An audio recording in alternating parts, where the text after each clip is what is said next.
নিজের কিশোরী মেয়েকে নিয়ে এবার ট্যাঙ্কে চড়ে সরাসরি সামরিক প্রশিক্ষণে হাজির হয়ে তাক লাগিয়ে দিলেন কিম জং উন।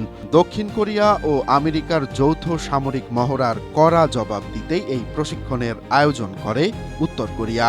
বৃহস্পতিবার এই সামরিক প্রশিক্ষণে কিম ও তার মেয়ে কিম জু আয়েকে সরাসরি একটি ট্যাঙ্কে চড়ে মহড়া তদারকি করতে দেখা যায়।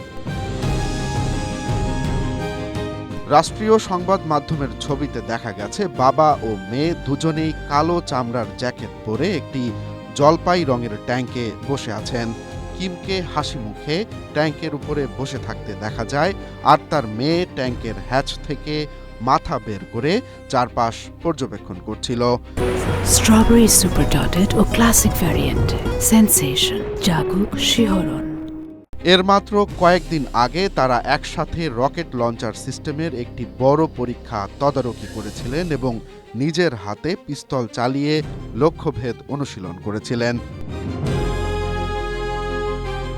কিম জং উন এই মহড়া চলাকালীন স্পষ্ট হুঁশিয়ারি দিয়ে বলেন, তাদের এই অত্যাধুনিক অস্ত্র শত্রুপক্ষের যে কোনো সামরিক অবকাঠামো মুহূর্তেই ধ্বংস করে দেওয়ার ক্ষমতা রাখে।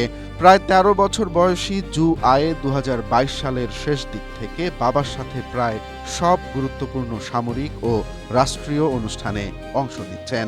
অনেক আন্তর্জাতিক বিশেষজ্ঞ মনে করছেন, কিম জং উন তার মেয়েকেই দেশের পরবর্তী উত্তরাধিকারী হিসেবে গড়ে তুলছেন। একের পর এক সামরিক মহড়ায় মেয়ের উপস্থিতি মূলত বিশ্বকে এই বার্তাই দিচ্ছে যে উত্তর কোরিয়ার ভবিষ্যৎ নেতৃত্ব এখন থেকেই প্রস্তুত হচ্ছে।